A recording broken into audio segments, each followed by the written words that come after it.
Game కూడా అయిపోయింది. Captaincy Pawan Kalyan అయినాడు. మీకు ఎలా అనిపిస్తుంది అసలు? అంటే నాకైతే అది అసలు సాటిస్ఫాక్షన్ అనిపించలేదు. ఎందుకంటే అందులో అసలు వాస్తవం చెప్పాలంటే జెన్యూనిటీ లేదు. ఇదేమంటాం రియాలిటీ షో అని అంటాం, కానీ ఈ కాంప్రమైజింగ్ షో అయిపోతుంది. అంటే ఒకరికి ఒకరు కాంప్రమైజింగ్. టఫ్ కాంపిటీషన్ ఉంది కదా. టఫ్ ఏం లేదండి అసలు ఇందులో. టఫ్ అని అసలు పవన్ కళ్యాణ్ కదా ఇద్దరు. వాళ్ళు ఒకరేమో ఒక కుటుంబంలో. ఇప్పుడు తనుజ మాట్లాడుతుంది, నువ్వు నీకు ఇట కెప్టెన్సీ రాకుంటే మీ మమ్మీ కన్నా ఎక్కువ నేను ఫీల్ అవుతుంది అని చెప్పేసి ఇష్టంగా మాట్లాడుతారు. తర్వాత వాళ్ళందరూ కంటెంట్ చూడండి మీరు. ఇప్పుడు భరణి వీళ్ళందరూ కూడా మొత్తం మంది ఏం మాట్లాడుకుంటారు, అరే ఈమెను ఎలిమినేషన్ చేద్దామా, ఈమెకు టాస్క్ నుంచి ఈమెను ఖర్చును పడుద్దామా అంటే. ఇట్లుండొద్దు గేమ్ అనేది. బిగ్ బాస్ అయితే మనం రియాలిటీ షో కాబట్టి షోను ఆడే విధంగా ఉండాలి తప్ప ఈ కాంప్రమైజింగ్ సాక్రిఫైస్లు అనేది కూడా కరెక్ట్ కాదు. ఏదేమైనప్పటికీ కూడా ఈ బిగ్ బాస్ షోలో నాకైతే అంత ఇప్పటివరకు చాలా బాగుంది. కానీ నాకు నిన్నటి నుంచి చూస్తుంటే అది ఏంది అసలు అంటే కప్పు కోసం ఒకరినొకరిని నెట్టుకోవడం, ముందరికి నెట్టుకోవడం అని ఉన్నది తప్ప అసలు వాళ్ళైతే రియల్గా చేస్తుండే.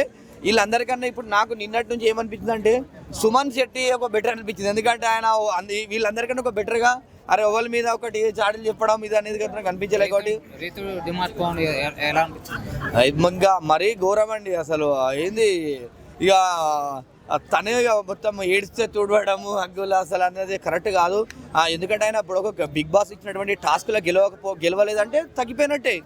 కానీ నెక్స్ట్ టాస్క్ ఉంది, నెక్స్ట్ చూసుకుందాము, నీతో కాకుండా కూడా నెక్స్ట్ అని చెప్పేసి ఏదో ఓదార్పు కోసము ఇంకా ఒకరిని ఉద్దేశించి ఇట్లా చేస్తున్నారు తప్ప అందులో ఏం లేదు. రీతు కూడా నాకు తెలిసి ఎలిమినేషన్ అయితే లాస్ట్ విజేతలుగా అయితే నాకు అనిపిస్తుంది. వీళ్ళందరికీ ఉన్న వెయిట్ సుమన్ చెట్టే విన్ అయితే బాగుండని కాన్సెప్ట్ అనిపిస్తుంది. ఇమానియల్ కూడా అంటే నిన్నటి వరకు మొత్తం మీకు నేను అనుకున్న కప్ అయితే ఇమానియల్కి వస్తుంది, అరే మంచిగా ఆడుతున్నాను అనుకున్నా. కానీ ఈ కాంప్రమైజింగ్ గేమ్లు అంటే నాకు అస్సలు నచ్చదండి.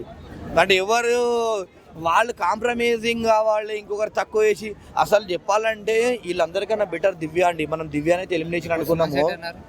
అంటే సుమన్ అమ్మాయిలు అని చెప్తున్నా, వీళ్ళందరూ అంటే అమ్మాయిలకి పడట్లేదు కదా. వీళ్ళందరూ సుమన్ శెట్టి దివ్యానే వీళ్ళే బెటర్గా ఆడుతున్నారు. మిగతా వాళ్ళంతా అది అసలు గేమే కాదనిపిస్తున్నది.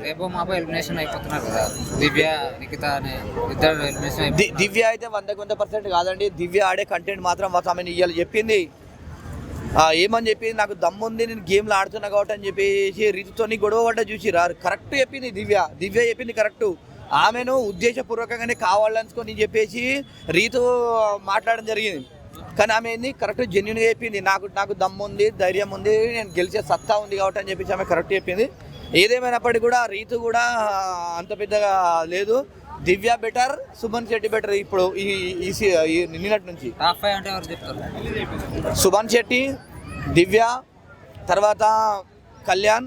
ఇంకా కళ్యాణ్ క్యాప్టెన్ అయింది కాబట్టి ఇక 100% లాస్ట్ వరకు ఉంటాడు. ఎందుకంటే లాస్ట్ క్యాప్టెన్ ఆయన కాబట్టి లాస్ట్ వరకు కూడా ఆయన ఉంటాడు. తర్వాత వచ్చేసి భరణి కూడా పర్లేదు, తర్వాత తనుజ, వీళ్ళే ఉంటారు.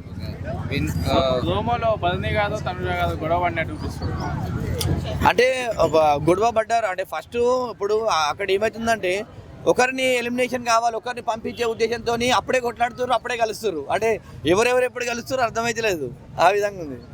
ఇన్నాళ్ళు తనుజాని హైప్ చేసి ఇప్పుడు సడన్ గా పవన్ కళ్యాణ్ హైప్ చేస్తారు. తనుజ అంత పెద్ద గేమ్ అయితే ఏం లేదండి. పవన్ కళ్యాణ్ నిన్న చూసుకుంటే అది కంకర ఇసుక గేమ్ కూడా చాలా బాగా ఆడి రోడ్డుని కూడా కరెక్ట్ వేసిండు, విన్ అయిండు, క్యాప్టెన్గా కూడా అయిండు. క్యాప్టెన్ కావాలని కళ కూడా అనుకున్నాడు. కానీ ఈ కెప్టెన్ కూడా జెన్యున్ కాదండి.